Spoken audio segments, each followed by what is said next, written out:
Bismillahirrahmanirrahim. Assalamualaikum warahmatullahi wabarakatuh.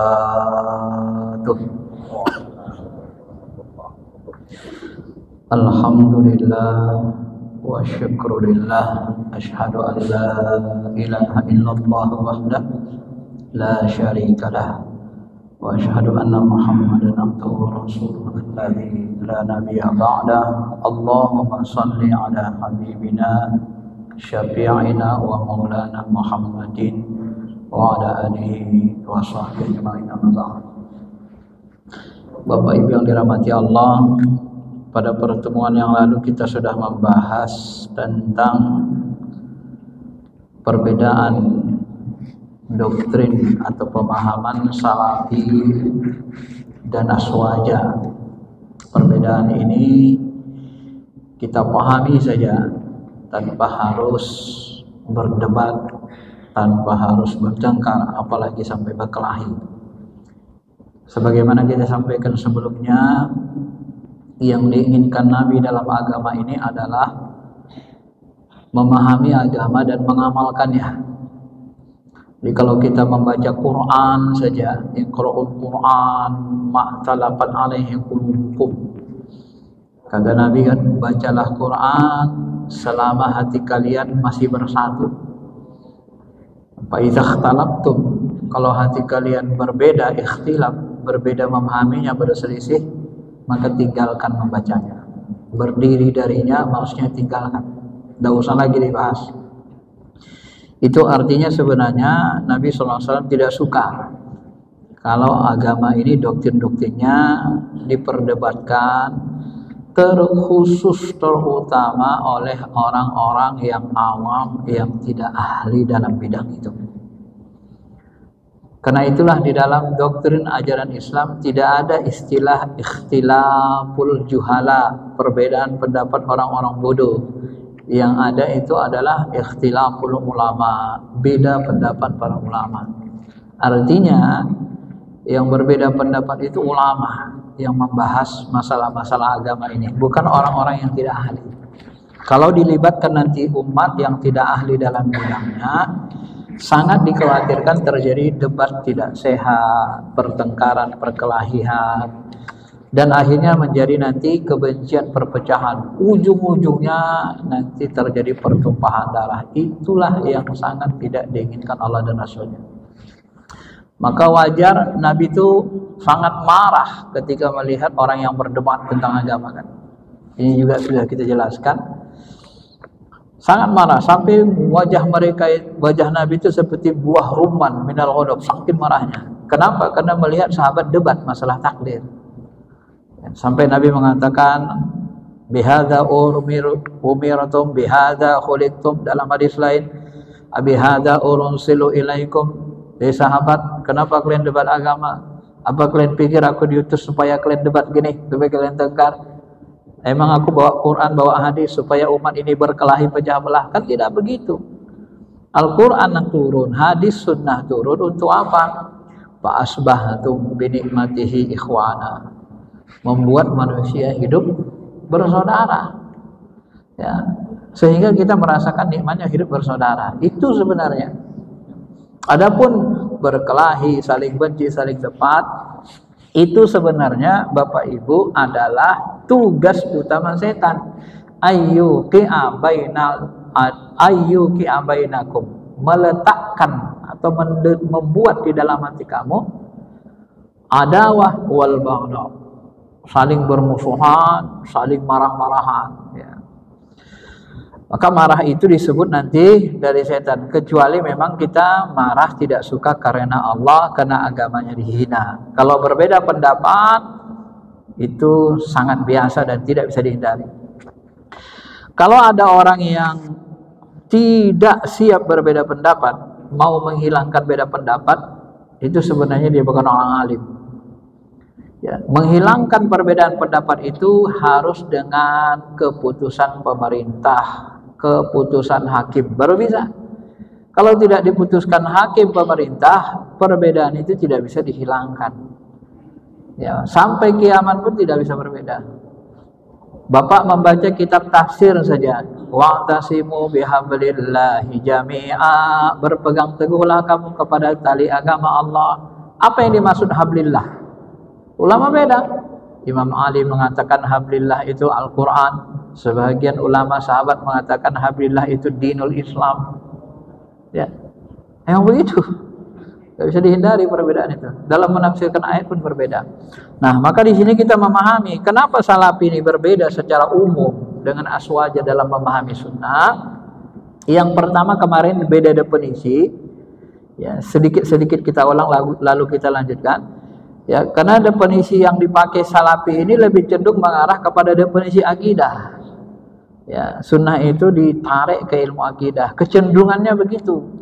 Walaupun mereka mengakui definisi hadis berdasarkan ulama hadis, semua yang dikatakan ditakrir, diperbuat Nabi itu sunnah, tetapi mereka punya definisi akidah di mana sunnah itu dianggap sesuatu yang sesuai dengan Quran, sunnah Rasul, para sahabat, berkaitan dengan akidah dan ibadah. Nah, ini kan. Jadi lebih disempitkan kepada akidah ibadah. Nah, sehingga nanti dalam berhukum beda. Kenapa beda? Ya, mereka memahami setiap yang dicontohkan Nabi dan Rasul, sahabat itu berkaitan akidah ibadah, nah itu sunnah. Kebalikannya beda. Maka nanti mereka menghukumi hukum akidah, hukum ibadah dengan sunnah beda. Kalau ulama sunnah wal jamaah secara umum, pengikut Imam Mazhab Syafi'i khususnya, pengikut ulama mazhab, khususnya lagi kita mayoritas Syafi'iyah, berhukum pakai hukum yang 5, gitu kan. Nah, sunnah itu dihukumi dengan wajib, sunnah, makruh. Ini udah kita jelasin. Ya. Maka ada sholat wajib, sholat sunnah, ada sholat yang haram, sholat sesudah zuhur, sholat sesudah ba'da subuh haram, tapi sholat sesudah maghrib sunnah, sholat 5 waktu wajib dan seterusnya. Kemudian kullu bid'atin dalalah wa kullu dalalatin finnar. Ini juga berbeda. Seluruh bid'ah sesat, seluruh sesat masuk neraka. Nah, bagi Salafi seluruh bid'ah itu sesat. Enggak ada yang istilahnya enggak ada yang hasanah, enggak ada yang baik. Karena berpegang kepada tekstual hadis ini. Tapi pada prakteknya nanti terjadi ambiguitas. Nah, ulama-ulama besar Wahabi ini mendua. Ternyata mereka nanti membagi bid'ah menurut bahasa tak sesat, bid'ah duniawiyah tak sesat, bid'ah agama yang sesat, bid'ah adat itu mubah, nah, itu kan. Padahal konsep awal mereka bid'ah itu semuanya sesat, nggak ada yang boleh, nggak ada yang mubah, nggak ada yang baik. Tapi nanti bid'ah duniawiyah katanya boleh. Bahkan Ibnu Taimiyah pun mengatakan bid'ah itu ada bid'ah yang makruh. Nah, kalau makruh kan tidak sesat, tidak masuk neraka, kan gitu. Tidak mengantarkan ke neraka. Padahal konsep awal mereka seluruh bid'ah itu mengantarkan ke neraka. Nah, dan ini lemah kalau kita lihat dari sisi keilmuan. Maka ketika kita pakai teori Salafi nanti, seluruh bid'ah itu sesat haram, kebalikan bid'ah adalah sunnah, seluruh sunnah itu wajib. Apakah benar seluruh sunnah Nabi wajib? Salah juga secara teori, secara mantik. Nggak kuat ilmunya. Kalau seluruh bid'ah haram, maka seluruh sunnah pasti wajib. Apakah seluruh sunnah Nabi wajib dilakukan? Enggak. Karena ada sunnah yang wajib, ada sunnah yang sunnah atau mandub. Seperti puasa Senin Kamis kan tidak wajib. Nah, jadi secara logika pun tidak kuat ya, secara mantik. Ini juga kita jelaskan. Sampai kepada nanti memahami kullu ini juga. Ini kullu ada untuk seluruhnya, ada untuk sebahagian. Salafi lebih memilih seluruhnya, bukan sebahagian, sehingga nanti seluruh bid'ah dianggap sesat. Padahal dalam Quran ada yang kulla ini maknanya sebahagian. Seperti kami jadikan dari air semua yang hidup. Ternyata semua makhluk hidup tidak dari air, ada yang dari api seperti iblis, ada yang dari tanah seperti jasad Nabi Adam. Dan yang berikutnya kita juga sudah jelaskan ya makna agama sempurna. Ya, apa yang dimaksud dengan sempurna? Kalau saya ringkas sedikit ya, mengulang. Kalau dalam pemahaman Salafi kira-kira gini, 4 sehat 5 sempurna. Kalau 5 sempurna itu apa isinya, Pak? Nasi, sayur, lauk, susu, buah-buahan, ya kan? Nah, ini logika sederhananya. Kalau Salafi itu mereka fokus kepada benda yang lima sempurna. Nasi, lauk pauk, daging ikan, ya, buah-buahan, sayuran, susu. Nah, kalau nanti mereka melihat di luar ini dianggap nanti bid'ah. Karena dianggap sudah itulah dia. Maka nanti ketika ada orang minum kopi boleh nggak kita minum sesudah minum susu? Saya minum kopi, boleh kan? Nah, tapi bagi mereka kopi itu dianggap sesat. Kira-kira gitu. Jadi sempurna itu dipahami sudah detail, sudah rinci, serinci-rincinya, nggak boleh ditambah, nggak boleh dikurangi. Itu pemahaman sederhana ketika kita baru belajar agama. Kalau sempurna detail semua, zaman Nabi nggak ada berhenti lampu merah, ya kan? Zaman Nabi nggak ada Quran berhuruf bertulis, ada huruf barisnya nggak ada. Nah, jadi sempurna itu bukan berarti tidak boleh ditambah, tidak boleh dikurangi.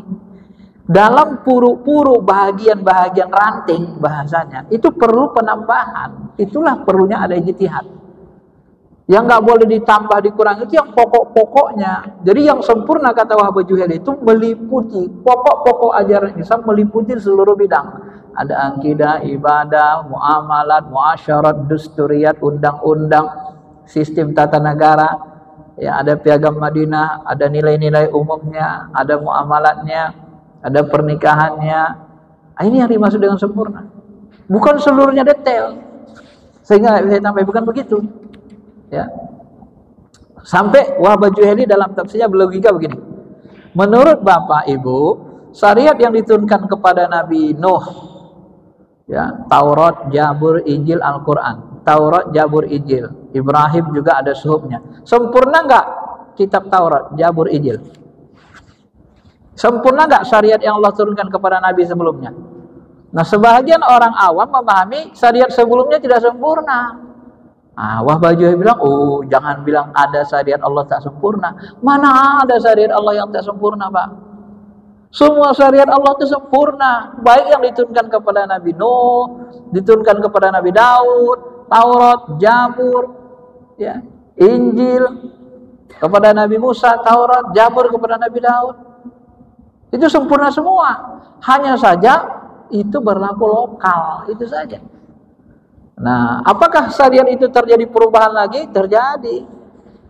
Nah, itu melogikakan bahwasanya sempurna itu bukan berarti tidak boleh ditambah gitu. Boleh, tapi pada wilayah cabang-cabangnya, purayatnya gitu. Itulah nanti bidah hasanah. Nah, kalau mereka memahami tidak begitu, sebenarnya nggak boleh tambah-tambah. Maka nanti dalam kaidah yang kelima kita jelaskan kemarin, mereka memegang kaidah ini terpotong al-aslu fil ibadah tahrim, asal dari ibadah haram. Terpotong dia, asal ibadah tauqifi. Pokoknya ibadah itu kalau sudah ditetapkan tauqifi itu sudah fix, baku, nggak boleh tambah, nggak boleh dikurangi. Padahal kalau kita pahami secara rinci, harusnya hatta yadullu dalil ala ibadiyah, sampai ada dalil yang membolehkan itu harus dirinci.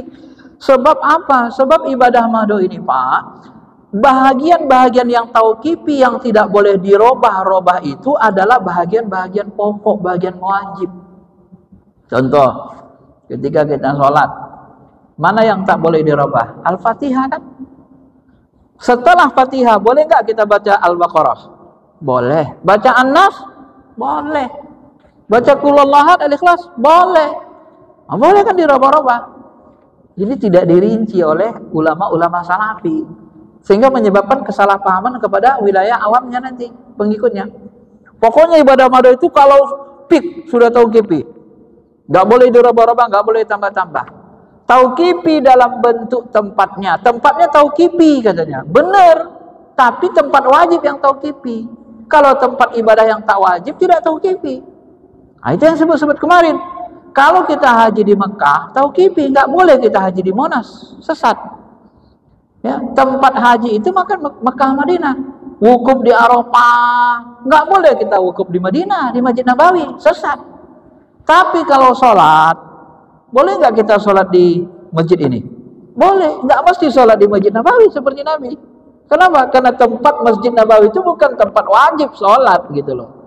Jadi di ibadah mahdo itu ada tempat yang wajib, ada tempat yang tidak wajib. Tempat yang tidak wajib itu boleh diraba-raba. Wah, paham ya? Jadi di bahagian ibadah mahdo itu ada yang tidak tauqifi, tidak semuanya tauqifi. Maka disebutlah hatta yadul dalil ala ibahatiha. Ini yang sangat jarang dijelaskan kepada pengikutnya sehingga menyebabkan kesalahpahaman. Maka nanti misalnya kita kalau tarawih kemarin, Al-Khalifatul Ulamirul Mu'minina Sayyidina Abu Bakar Siddiq radhiyallahu an. Bid'ah? Sama mereka bid'ah. Kalau bid'ah berarti sesat, haram. Ya kan?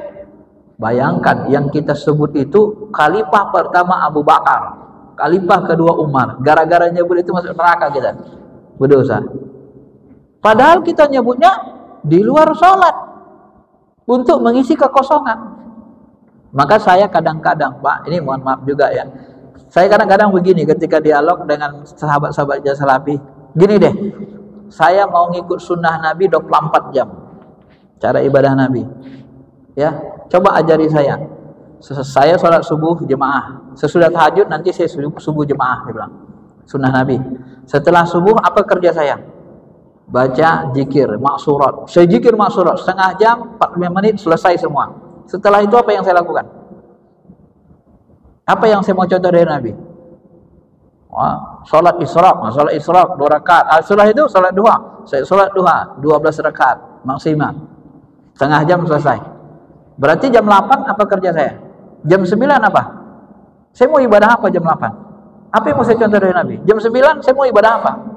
Apa yang saya mau contoh dari Nabi? Jam 10? Jam 11? Bingung dia kan, gak ada dalilnya. Jadi apakah saya harus diam saja gak berzikir? Karena Nabi tidak contohkan? Nah, bagaimana seorang misalnya orang tua, dia mengajari anaknya tahfiz. Habis subuh dia ajari hafal Quran sampai jam 9 pagi. Setiap hari sampai anaknya hafal Quran. Ada nggak dicontohkan Nabi? Nggak ada. Nah, maka teori yang mengatakan kalau tidak dicontohkan Nabi itu haram, itu bid'ah, itu karena dianggap tauqifi, itu adalah pemahaman yang keliru, tidak tuntas namanya. Dalam usul fikih tidak tuntas. Hatta ya dulu dalil ala ibadahnya, sampai ada dalil bolehkannya. Apa dalil bolehkannya? Baca Quran, ana al-laili wa ana an-nahar. Baca Quran siang malam, terserah. Nah, jadi kalau ada amalan tak dilakukan Nabi kosong, ya baca Quran, terserah mau siang mau malam. Yang penting Bapak jangan baca Quran di WC. Nah, itu saja, jangan di tempat haram. Atau jangan baca Quran dengan merubah-rubah ayatnya. Tapi kalau kita baca Quran jam 9, jam 8, jam 10 gak ada masalah kan? Walaupun gak ada contoh dari Nabi. Nah, ini maksudnya. Jadi tidak semua amalan ibadah mahdo itu tauqifi harus persis seperti Nabi, tidak bisa dirubah-rubah. Hidup kita ini berbeda-beda, kepentingan kita berbeda-beda. Maka nanti amalan sunnah kita pun mastata'tum, sesuai kemampuan kita. Kadang kita sesuaikan dengan hajat. Misalnya malam Jumat, ya. Wah, ini kan ada orang yang nggak paham fikih, malam Jumat itu yang dibaca itu harus kahfi, jangan hanya Yasin saja, harus kahfi, harus ini. Ya itu kan sunnah, bukan wajib. Ya kalau nggak wajib ya ngapain Anda paksakan wajibkan? Nah, kenapa orang milih, misalnya kalau di NU kan, kenapa orang NU memilih Yasin? Itu kan ada kepentingannya, karena hajatnya, hajat syar'inya namanya, hajat manusia. Kenapa nggak pilih Al-Kahfi? Kahfi padilahnya beda dengan Yasin. Padilah Yasin itu kalau kita baca malam hari dihapuskan dosa kita di pagi hari. Maka kita baca Yasin, kita hadiahkan kepada orang tua kita yang meninggal supaya dapat padilah Yasin, dihapuskan dosanya. Kalau kita baca kahfi itu diberikan cahaya dari Jumat ke Jumat yang akan datang, enggak dihapuskan dosa, padilahnya, keutamaannya. Jadi orang memilih Yasin itu karena keutamaannya, begitu loh. Kalau kita suruh nanti wirid Yasin malam Jumat itu baca kahfi, baca Yasin, baca duhon semuanya, enggak tahan orang. Baca Yasin dia lelah kakinya, capek. Udah bubar jemaah kan? Maka dipilih salah satunya saja. Nah, sebenarnya begitu. Maka sebenarnya dalam memahami sunnah ini, disitulah nanti terjadi perbedaan. Salafi udah bisa dianggapnya bid'ah. Kenapa beda? Dirutinkan katanya. Sebenarnya Bapak Ibu yang dirahmati Allah, kalau amalan sunnah kita ambil satu, kita pilih, kita jadikan amalan rutin kita, sebenarnya rata-rata ulama fikih membolehkan. Ibnu Hajar membolehkan, Imam Syafi'i membolehkan, ulama mazhab rata-rata membolehkan. Yang penting ada alasan syariatnya, ada kebutuhan hajat syar'i. Gitu ya. Kan Nabi mengatakan jangan kamu khususkan amalan di malam Jumat atau hari Jumat. Itu maksudnya kalau tidak ada kebutuhan hajat, gak jelas niatnya apa. Nabi itu sholat, Nabi itu setiap Sabtu sholat di Masjid Kuba. Dirutinkan Nabi ke Kuba setiap Sabtu. Fatimah radhiyallahu anha itu setiap Sabtu menziarahi makam Ibnu Abbas.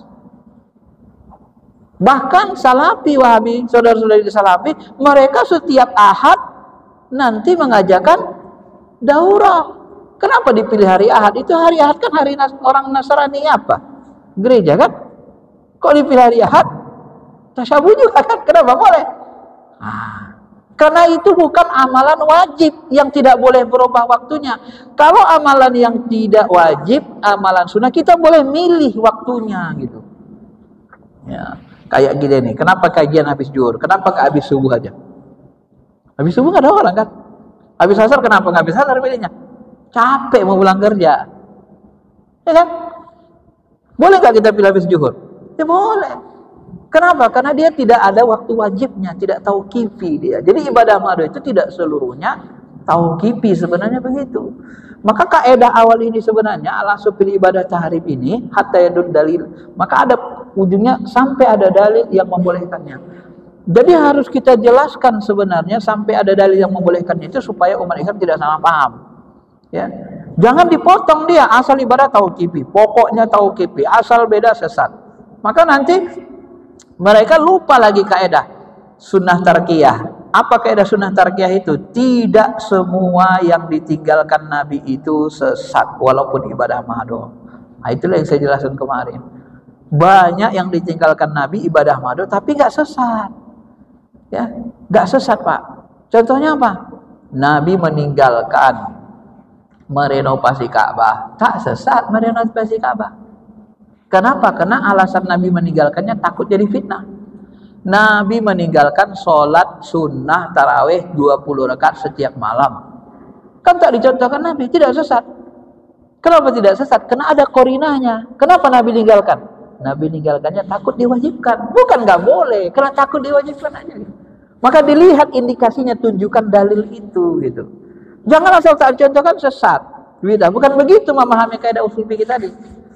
Nah, makanya saya kadang berpikir gini, kenapa mereka memahami kaidah usul fikih ini kok kayaknya kurang pas gitu dengan ilmu usul fikih?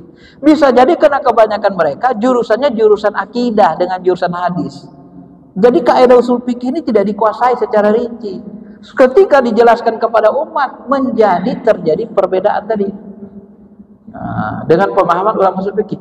Padahal yang membuat kaidah usul fikih itu ulama fikih usul fikih, bukan ulama hadis. Maka Ibnu Uyainah, ulama hadis di masa tabi'in, itu ulama besar hadis. Apa yang dia katakan? Al hadis dollatun illa alal fuqaha. Hadis itu bisa membuat sesat kecuali di tangan ahli fikih. Kenapa? Karena hadis, Bapak Ibu, ada hadis-hadis yang kalau kita pahami secara tekstual terjemah bisa kita sesat. Ayat Quran pun begitu. Sesat kita gara-garanya. Contoh, ayat Quran kita pahami tekstual sesat. Ainama tuwallu fasamma wajhullah, kemanapun kau hadapkan wajahmu di situ ada wajah Allah. Ini jelas ayatnya ini. Kemana kita hadapkan wajah di situ ada Allah, ada wajah Allah.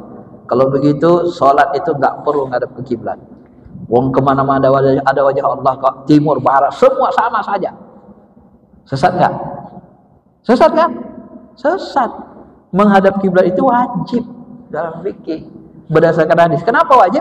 Karena Nabi setiap sholat tidak pernah berpaling dari kiblat. Sesuatu yang dikerjakan Nabi terus menerus dan tidak pernah dirubah itu ciri wajib. Maka Bapak Ibu sebenarnya kalau kita mau mahir berhukum, diawali dari mahir kaedah-kaedah hukum fikih yang 5. Wajib, sunnah, makruh, mubah, haram. Ini harus mahir kita. Definisinya, cirinya, cara istinbat hukumnya. Kebanyakan kita ini kan, mohon maaf nih, umat kita ini banyak yang gak ngerti Pak hukum yang 5 ini. Kenapa wajib? Bapak aja nanti kalau saya tanya, jangankan Bapak, di kampus saja saya tanya, banyak yang gak tahu. Bahkan ada mahasiswa saya yang dokter, saya tanya secara rinci, gak ngerti dia. Gak tahu karena lupa atau kenapa? Kenapa sholat zuhur itu wajib? Apa ciri wajib? Kok Bapak yakin sholat zuhur wajib? Kok Bapak yakin qobliyah zuhur tadi sunnah? Kok Bapak yakin kenapa? Dari mana Bapak tahu? Kok Bapak yakin sholat duha itu sunnah, tidak wajib? Ini kan ada ilmunya semua. Nah kalau ilmunya ini tidak rinci kita, jangan coba-coba istinbat hukum sesuka hati. Inilah nanti menyebabkan penyimpangan. Ya. Ini yang terjadi banyak di Indonesia, di masyarakat kita. Kaedah hukum yang 5 aja dia tak paham. Tapi dia sudah banyak mengistinbatkan hukum. Padahal hukum yang 5 itu adalah ilmu dasar hukum Islam. Nah, ini yang menyebabkan masalah jadinya. Maka nanti muncullah, mohon maaf nih, saya contohkanlah yang kejadian kita supaya kontekstual. Ya, saya imam mazhab saya Soekarno. Dalam beragama imam mazhab Soekarno. Benar gak logikanya? Benar gak? Bapak lu jawab berpikir. Kalau saya katakan saya imam mazhab saya Habibie, benar gak logikanya? Benar gak? Kalau panutan saya dalam teknologi Habibie, panutan saya dalam politik Indonesia Soekarno, panutan saya dalam politik hukum Islam Indonesia sekarang ini Mahfud MD, ya memang dia ahlinya. Dalam tata negara, mohon maaf saya nyebut nama, Yusri Ihja, karena ahlinya, biar mudah dipahami. Saya nyebut nama. Kenapa? Memang spesialisnya di situ, Pak. Tapi kalau imam mazhab Bapak Soekarno, benar gak cara berpikirnya? Gak benar.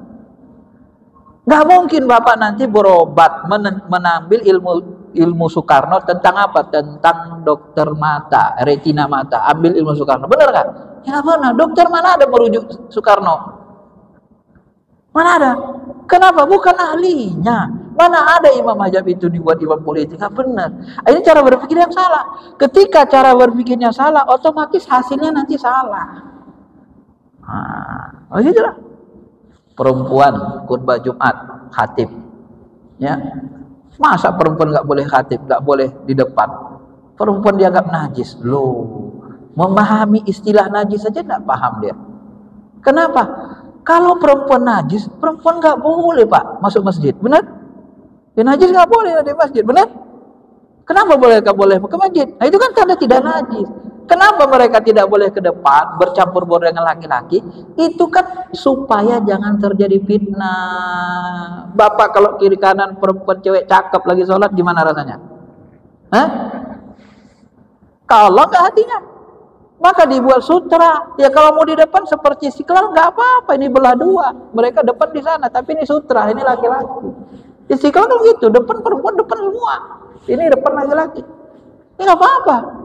Tapi kalau buat di sini di depan perempuan semua, di belakang laki-laki, sebelahnya kiri kanan laki-laki, kan dah nggak benar sebenarnya. Ya, udah menyalahi. Anggapannya apa? Itu tidak najis. Bukan itu maksud najis. Harus paham kita definisi najis itu. Ya. Definisi najis itu apa? Najis itu kan kotoran. Kotoran yang kalau kita pegang disentuh dalam ibadah tidak sah kita. Perempuan kalau kita sentuh dalam ibadah sah enggak? Sebagian ulama mengatakan sah karena enggak sengaja. Nabi SAW menyentuh Aisyah waktu ibadah sah. Dilanjutkannya dia sholatnya. Qaul jadid Imam Syafi'i nyentuh perempuan tak sengaja sah sholatnya. Kan nggak najis berarti kan? Kalau najis kan batal sholatnya. Imam Hanafi malah nyentuh perempuan kalau nggak sahwat nggak ada masalah, sah sholat kita nggak ada masalah. Maka nanti Bapak Ibu yang dirahmati Allah, itu yang saya sebut tadi, kita harus berhukum, mengambil ilmu hukum Islam dari ulama ahli hukum Islam. Siapa itu? Imam mazhab. Jangan kita switch ilmunya, kita nggak menguasai keduanya. Ini nanti terjadi penyimpangan-penyimpangan dalam pemahaman. Maka ketika Salafi misalnya memahami kaidah usul fikih dengan pemahaman ulama hadis, ini terjadi nanti penyimpangan begitu. Maka muncullah fatwa ulama besarnya, buka bersama bid'ah. Buka bersama bid'ah haram. Padahal buka bersama itu di makan jemaah secara umum adalah sunnah, kan berpahala kita makan jemaah. Tapi dia nggak haram. Kenapa? Ibadah mahdo itu, puasa itu ibadah mahdo katanya. Yang mahdo itu puasanya, waktunya. Tapi kalau cara makannya berjemaah, cara makannya itu bukan ibadah mahdo. Bapak mau makannya pakai tangan, pakai sendok, tidak ada masalah. Ada sesat situ. Bapak mau makannya sendiri jemaah, itu tidak mahdo. Itulah tadi kekeliruan perbedaannya dengan aswaja dalam memahami mahdo. Ya. Padahal cara makan itu bukan bagian dari mahdohnya gitu loh. Tapi kalau waktu puasa dari terbit fajar sampai tenggelam matahari itu mahdo, waktu wajib. Puasanya nahan diri dari makan lapar, dahaga, dari perut, syahwat, itu mahdo. Tapi kalau cara makannya mau sendiri jemaah itu bukan mahdo, tapi dibedakan sama mereka. Itu ulama besarnya Pak masih hidup membedakan itu. Ada di sini sebut. Cuma kalau dalam ceramah kita tidak dianjurkan nyebut nama ya, supaya menjaga adab.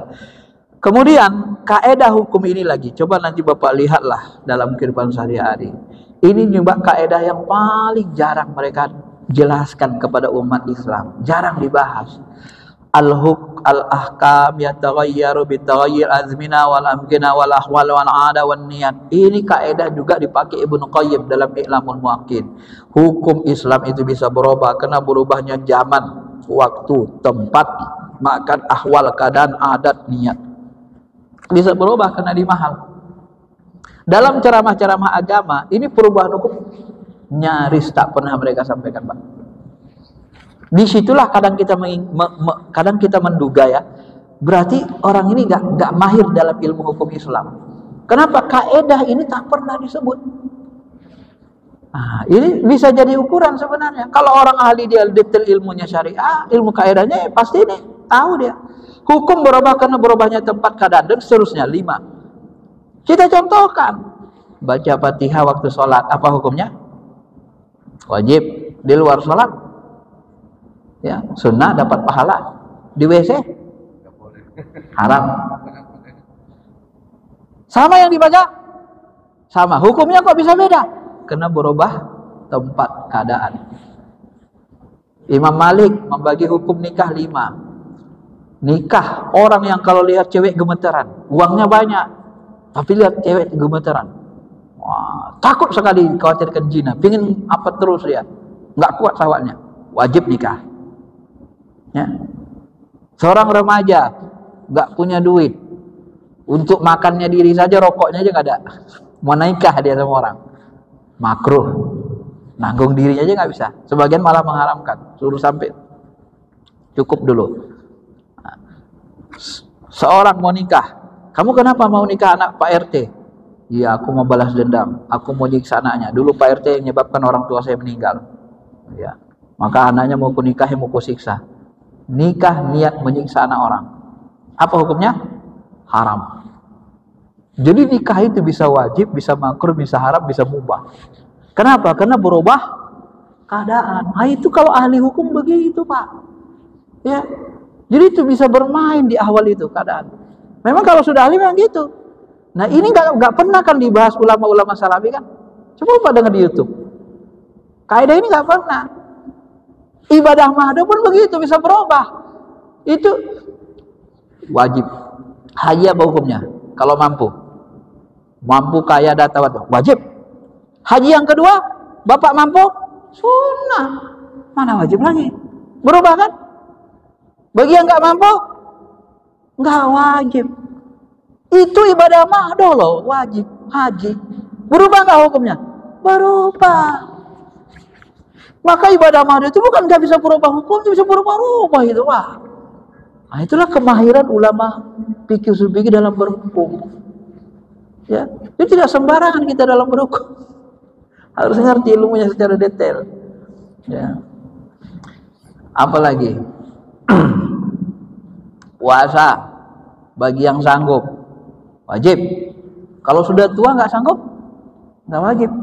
Walal ladzina yutiqunahu fidyatun ta'amu miskin. Udah tua renta, nggak wajib, ganti pakai fidyah. Mengganti pun tak bisa dia. Tapi kalau bapak masih mampu, batal puasanya, wajib ganti. Kan beda kan? Berubah dia kan? Puasanya ibadah Ramadan enggak? Ibadah Ramadan. Berubah enggak hukumnya? Berubah. Jadi kalau ada orang mengatakan enggak boleh dirubah-rubah, itu enggak ngerti, sebenarnya kurang rinci pengetahuannya pada dalam hukum itu. Ya, kalau ada kelapas tidak boleh dirubah-rubah itu sebenarnya kurang rinci. Maka disitulah dijelasin supaya tidak jadi kesalahpahaman. Maka kalau menurut saya pengikut Salafi ini, Wahabi ini nanti untuk orang ahli ilmu nanti sedikit. Kenapa? Karena memang secara keilmuan susah diterima gitu. Tapi kalau nanti orang awam baru belajar agama senang masuk Salafi. Kenapa? Karena mereka baik Quran, baik hadis, tertarik kepada Quran hadis itu, Quran sunnahnya. Bagi yang baru belajar. Tapi bagi yang ilmuwan, ulama yang benar-benar mendalami banyak ya ilmu agama, bukan sedikit, luas ilmu agama, nanti mereka tidak tertarik lagi. Makanya banyak ya, ustadz-ustadz besar kita yang sudah mendalami ilmu agama akhirnya tidak mau lagi menetap di Salafi karena itu tadi, karena kurang luas. Maka di situ dikatakan salah seorang doktor mengarang buku Sunnah Bid'ah juga ya. Di situ dia sebut, dia golongkan ulama mazhab ini dan pengikutnya ini termasuk ulama muwasiin. Muwasiin itu yang luas ilmunya. Nah, Salafi lebih cenderung mudayyikin, yang menyempit. Karena nanti menyempitkan sunnah dalam akidah ibadah itu bid'ah. Ya, ibadah bid'ah, semuanya bid'ah. Kalau enggak ditonjolkan bid'ah dan seterusnya. Ma'asyiral muslimin, Bapak Ibu yang dirahmati Allah Subhanahu wa taala. Nah, itu perbedaan yang selanjutnya. Kemudian perbedaan yang berikutnya ya, dalam hal memahami menghidupkan sunnah. Ya. Salafi lebih cenderung memahami menghidupkan sunnah itu adalah mengamalkan sunnah saja secara tekstual tadi. Sedangkan ulama aswaja, kalau kita perhatikan Pak, sunnah itu diperintahkan Nabi ihya, dihidupkan. Apa arti hidup? Sebenarnya arti hidup itu kan dia punya dua ciri. Yang pertama diamalkan, bergerak. Yang kedua dikembangkan. Iya kan? Ada nggak makhluk hidup yang tak berkembang? Tidak ada. Maka sunnah itu bisa dikembangkan. Dikembangkannya sunnah itulah namanya bid'ah hasanah. Baik dalam ibadah madha tapi yang furu ya, bukan yang pokok. Sampai kepada muamalah semua bidang. Ada nanti di situ bid'ah hasanah. Nah, maka nanti ulama mazhab Syafi'i itu mengembalikan hukum bid'ah itu kepada 5. Ada yang wajib, ada yang sunnah, ada makruh, mubah, haram. Nah, kenapa dikembalikan kepada hukum yang 5? Karena kaedah sesuatu yang baru, yang bid'ah itu nanti mengikuti kaedah hukum yang 5. Kalau dia mengenai kaedah haram jadi haram. Kalau dia mengenai kaedah wajib jadi wajib gitu. Nah, begitu ulama Salaf jadi begitu mengembangkannya. Maka Ujud bin Abdus Salam itu kan terkenal. Itu disebut dengan rajanya ulama. Apa dia katakan? Ya nanti beliau mengatakan, ya sunnah itu nanti sesuai dengan kaedahnya gitu. Maka nanti kalau kita rinci dia, nanti dia muncul dilihat ininya. Kalau nanti bentuknya bentuk wajib, waktu wajib, jumlah wajib, cara wajib, tempat wajib, niat wajib, ini wajib. Tapi kalau bentuknya sunnah atau mandub, anjuran, maka anjuran. Wadduha wal-laili idza saja. Datang Muammar, dia ngerti kira sabah. Wadduha wal-laili idza saja. Apa hukumnya? Sesat enggak? Enggak sesat. Boleh enggak dirubah cara baca Quran? Boleh. Dalam koridor 7 ahraf, 7 qiraah. Tapi kalau Bapak baca waddumu wal-laili idza sabba, sesat enggak? Sesat. Enggak ada qiraah begitu. Mana ada duha dibaca dungu? Paham? Jadi ya harus begitu. Jadi kalau bentuk ayat itu bentuk wajib, wajib dia. Tapi kalau bentuknya boleh dirubah-rubah, mubah dia. Tapi kalau bentuknya berubah kepada yang haram, haram dia. Nah, itulah rincinya ilmu kaidah ulama-ulama macam itu. Jadi nggak sembarangan kita bilang sesat. Nah, jumlah wajib. Salat subuh jumlahnya wajib nggak? Salat zuhur 4 rakaat. Wajib nggak 4 rakaat jumlahnya? Wajib. Pernah nggak Nabi keluar dari 4 rakaat? Tidak pernah, kecuali dalam jamak kasar. Tak pernah. Nah, sesuatu yang terus-menerus dilakukan, ini kada wajib. Tak pernah dirubah Nabi. Itu tandanya wajib. Nah, salat tarawih, jumlah rakaat tarawih wajib nggak? Wajib enggak jumlah rakaat tarawih 8 rakaat? Tidak ada ulama yang mengatakan jumlah rakaat tarawih itu 8 rakaat adalah jumlah wajib. Jumlah rakaat tarawih sama dengan jumlah tahajud. 2 rakaat boleh? Boleh. Tapi tidak afdol namanya. Hanya boleh, tidak afdol, tidak sunnah. Nah, maka Nabi sebagian memahami tarawihnya 8 rakaat. Kenapa Nabi rakaat 8 rakaat? Nah, dalam riwayat Aisyah 8 rakaat 4, 3 sama witir. Riwayat lain yang sahih 2. Nah, riwayat yang sahih lagi dari sahabat yang lain Hudzaifah, Nabi sholat tahajud itu atau sholat malam itu baca ayatnya Al-Baqarah, Al-Imran, An-Nisa 5 juz setengah, 2 jam, sekitar 2 jam 45 menit tartil. Berarti Nabi sholat malam 2 jam setengah. Pernah nggak orang salafi sholat membaca Al-Baqarah, An-Nisa?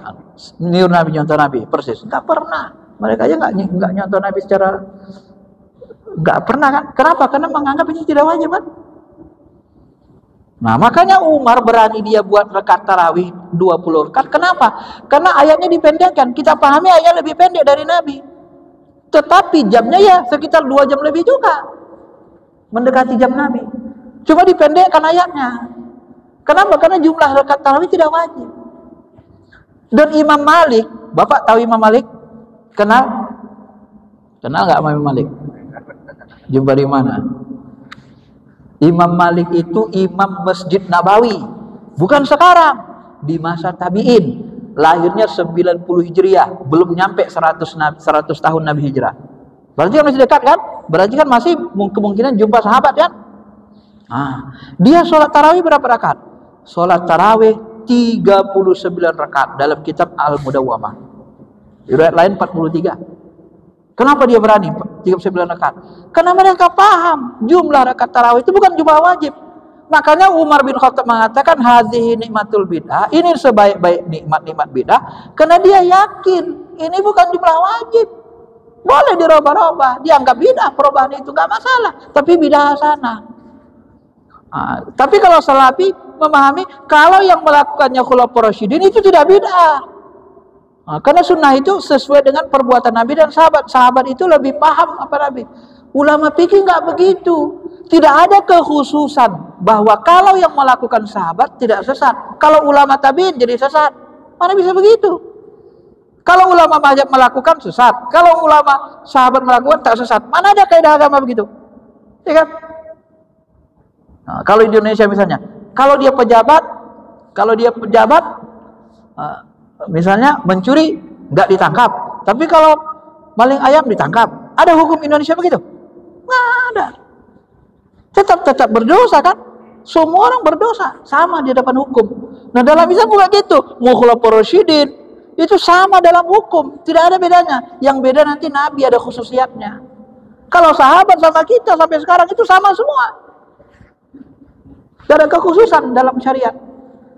Nah, makanya ulama fikih memahami yang dilakukan Umar itu adalah bid'ah hasanah. Oh, Umar bin Khattab mengatakan bid'ah itu bid'ahnya maksudnya bid'ah menurut bahasa. Zaman sahabat tidak ada ilmu menurut bahasa, menurut istilah, itu belum dikenal. Itu kan dugaan mereka menurut Taimiyah. Lemah juga di situ saya melihat. Ya. Zaman Nabi kan gak ada, Pak. Menurut bahasa, menurut istilah, mana ada ilmu begitu? Zaman sahabat gak ada. Itu munculnya nanti di tabi'in dan seterusnya. Nah, maka nanti beginilah dirinci oleh ulama Ahlussunnah wal Jamaah aswaja. Dan ini yang tidak dijelaskan mereka kepada umat, sehingga nanti berbeda. Mereka berfokus kepada kalau tak dicontohkan beda, sesat. Kalau nggak sama dianggap bertentangan. Padahal di dalam fikih tidak sama itu tidak mesti bertentangan. segala sesuatu yang tidak sama belum tentu bertentangan. Ya. Bapak kalau sholat sama nggak baju bapak sama Nabi? Nggak sama. Bertentangan nggak? Nggak. Sama-sama nutup aurat. Nah, Bapak yakin nggak kalau sholat berdiri atau matanya ketika melihat ke bawah sama nggak dengan Nabi melihat ke bawah? Persis nggak? Belum tentu. Bisa-bisa Bapak lebih miring ke kiri, Nabi ke kanan atau tengah kan? Nah, apakah kalau tidak sama berarti bertentangan? Nggak mesti. Nah, saya melihat di situ celahnya. Mereka kalau tidak sama dianggap khilafah, bertentangan, khilaf. Padahal dalam fikih bertentangan dengan berbeda itu beda maknanya. Tidak semua yang berbeda itu bertentangan. Maka Imam Syafi'i mengatakan kalau bid'ah sesat itu yang bertentangan dengan Al-Quran, Sunnah, dan Ijma. Bukan berbeda. Yang bertentangan dengan Al-Quran, Sunnah, dan Ijma. Nah, bukan berbeda, bukan asal beda gitu loh. Karena ada perbedaan yang boleh, ada yang perbedaan yang dianggap bertentangan. Berbeda yang dianggap bertentangan itu yang merupakan wajib. Aku sholat subuh gak peduli, pokoknya kalau sholat subuh aku 12 rakaat. Kenapa? Biar sehat. Masa orang sholat subuh 2 rakaat? Kapan sehatnya? Olahraga kan pagi-pagi banyak bagus sehat berapa rakaat. Bertentangan gak? Ngelawan dia Pak. Karena itu sudah wajib, udah fix. Nah, tapi kalau aku sholat subuh di sana lah, masjid yang gak jauh, biar sambil olahraga biar banyak pahalanya. Jangan yang dekat ini. Boleh gak? Boleh, gak bertentangan. Nah, jadi beda itu ada beda yang boleh, ada beda yang bertentangan yang tidak boleh. Nah, gitulah penjelasannya. Bisa dipahami Pak ya? Nah, saya kira itulah penjelasannya supaya kita lebih paham lah, lebih mahir ya. Maka dari itulah Bapak Ibu yang dirahmati Allah, yang ingin kita sampaikan terakhir, memang kita harus memahami saja, memahami seperti ini dengan orang yang ahli di bidangnya lah ya. Saya pun berani menjelaskan ini pun mungkin bisalah menjelaskan ini walaupun tidak sampai 100% detail karena saya pun jurusan syariah. S1, S2, S3 saya syariah. Memang hukum Islam ini kerjaan kita dari dulu kan, dari kecil kerjaan kita, dari S1 pun sudah kita dalami syariah itu. Memang jurusan kita. Makanya saya merasa merasa terpanggil lah ya untuk menyampaikan ilmu ini supaya kita bisa. Jadi Bapak Ibu pahami saja seperti ini, pahami, nggak usah berkelahi. Ya, kadang-kadang perbedaan itu sebenarnya kayak ininya itu, kayak bunga-bunga itu Pak. Di luar itu kan ada bunga yang hijau, ada merah, kuning, putih. Kalau beda-beda kan indah dia Pak kan. Nah, tapi kalau kita beda, ini bunga apa ini? Putih, jelek kali, buang. Ini bunga ini harus semuanya hijau, nggak bisa. Jelek jadinya Pak, monoton gitu kan. Maka perbedaan itu nggak bisa dihilangkan. Perbedaan itu sebenarnya untuk keindahan. Kalau kita mampu memanagenya, karena akal manusia ini berlapis-lapis, bertingkat-tingkat dalam memahami, mencerna. Baik, saya kira itu saja. Mudah-mudahan bisa saya pahami.